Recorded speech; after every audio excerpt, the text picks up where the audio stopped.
O governo federal anunciou uma medida ontem para segurar a alta da inflação, zerar a tarifa de importação de alguns alimentos. E nós convidamos o economista Pedro Paulo Silveira para entender efetivamente o porquê dessa medida e o que o governo adotou, né? Bom dia, obrigada pela sua participação aqui ao Jornal da Manhã. Bom dia, Patrícia. É um prazer estar aqui. Obrigado pelo convite. Como é que você vê essa medida aí do governo? A gente vai conseguir baixar a inflação com apenas essa decisão? Ou ela é mais complexa e precisa de mais medidas aí para a gente conter também essa alta dos preços?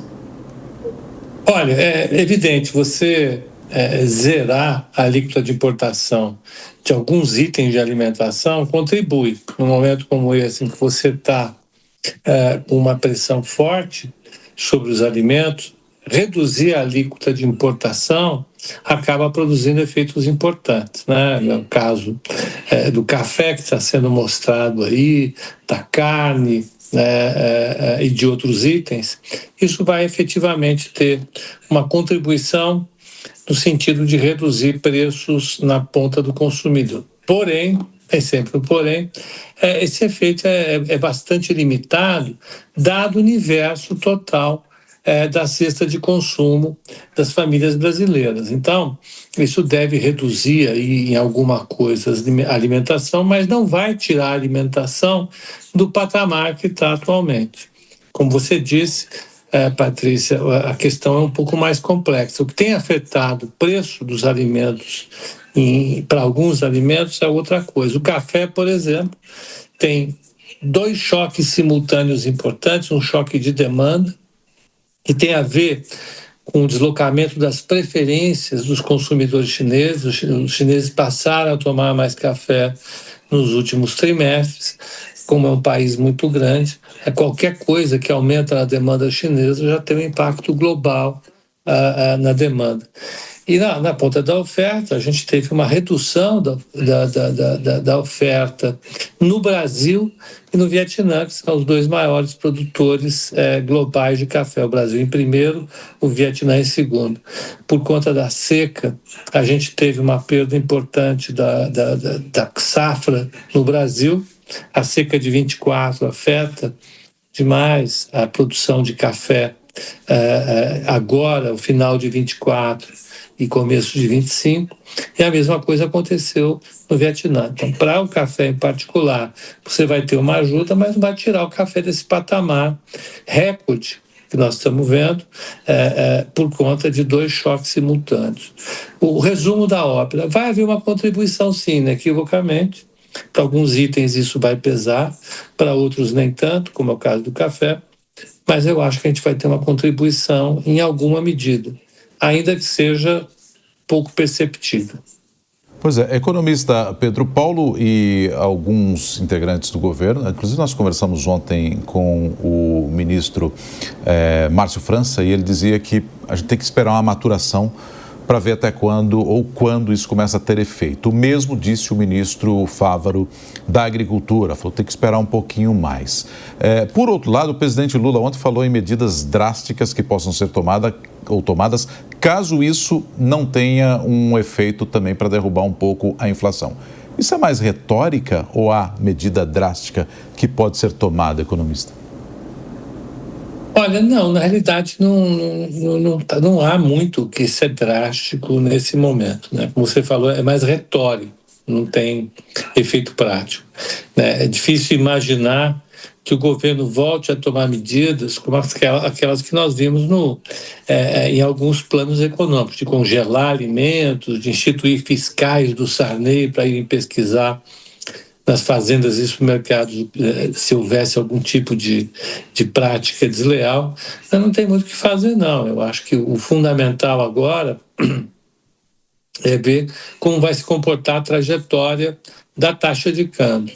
O dólar afeta demais a formação de preços desse componente importante da cesta de consumo dos brasileiros. O presidente Lula chegou a falar no ano passado que brasileiro não come dólar, mas ele cometeu um equívoco fundamental. O brasileiro come uma parte do que ele come em dólar, sim. Existem preços que são definidos no mercado global nos alimentos, soja, café, né?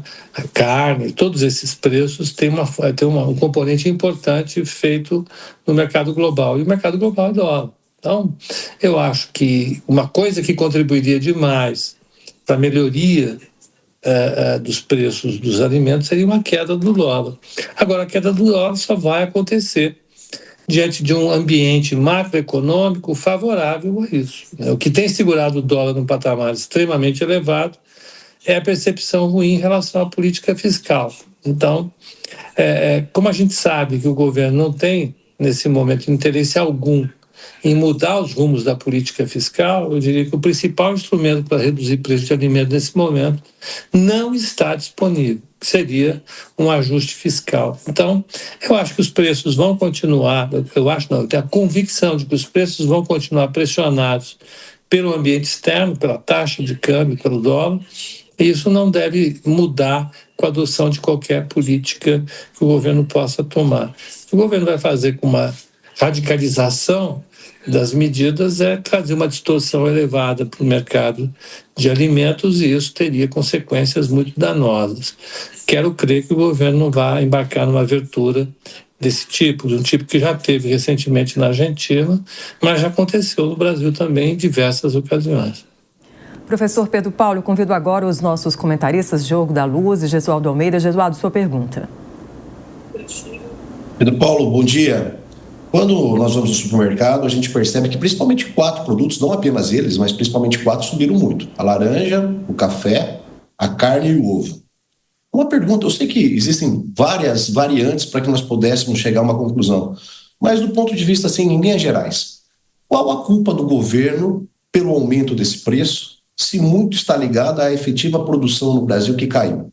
E em que ponto o Brasil teria como interferir no aspecto externo, que é o alto consumo, principalmente da China, como você já mencionou, e nessa variação do dólar, que também está ligada às políticas do próprio Estados Unidos? Meu caro, obrigado pela pergunta. Veja, o Brasil já é um grande exportador global de alimentos há décadas, né? Então, não deveria a demanda do setor externo aumentada produzir efeitos duradouros para o conjunto dos alimentos. Então, a gente já tem uma área plantada que é enorme, a gente já tem uma grande oferta de alimentos que, ano após ano, vem batendo recordes incontáveis, porém, alguns mercados em particular sofrem com algumas questões. Desses que você apontou, 2 em particular, ovos, e o outro, café. Os ovos têm a ver com uma crise de produção nos Estados Unidos, que eleva os preços internacionais de frango e derivados, e temos aqui no Brasil o calor. O calor reduziu, de fato, a produção de alimentos. Não há o que ser feito no caso do ovo, e nem no caso do café, porque a gente não controla a demanda da China. O problema é que a cesta de consumo das famílias brasileiras é muito maior do que ovos e café. O que deveria acontecer numa situação normal é o seguinte: olha, sobe o preço de ovos, sobe o preço do café, o governo toma medidas limitadas que poderia tomar e iria dizer para o povo brasileiro: olha, lamento informar que esses 2 produtos em particular têm enfrentado problemas muito sérios associados ao aquecimento global e associados ao consumo da China.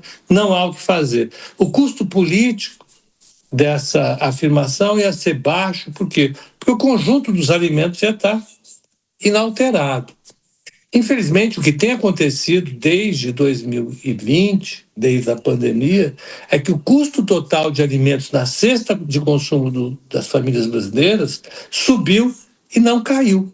Já subiu desde a pandemia. Não é um evento que começou agora por questões brasileiras, por dólar, por isso, por aquilo.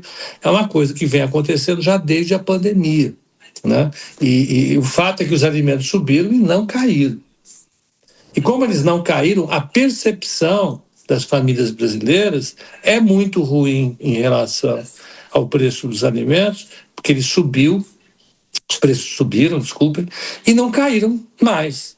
Então, ao longo do tempo, isso vai trazendo fadiga às expectativas dos consumidores brasileiros. Com o tempo, o consumo segue pressionado, o dispêndio com alimentos ocupa uma parcela importantíssima da renda nacional, isso comprime a possibilidade de despesas com outros itens de consumo, isso traz, é claro, evidentemente, uma perda de renda importante. Não há o que fazer nesse caso. A causa é uma causa sistêmica, tem a ver com um problema global e tem a ver também, como já disse, com o dólar. Então, o governo ele precisaria endereçar soluções para o dólar e as soluções para o dólar passam, evidentemente, muito pela questão fiscal. Então, a resposta para a sua pergunta é: esses 4 itens não trariam o dano que estão trazendo se houvesse, na outra parcela de mais de 200 itens de alimentos, o que já está acontecendo, eles estão com preço muito alto. É um momento ruim para esse item alimentação como um todo. Economista Pedro Paulo Silveira, obrigada pela sua participação aqui ao Jornal da Manhã. Eu que agradeço o convite, um bom dia para todos, bom final de semana.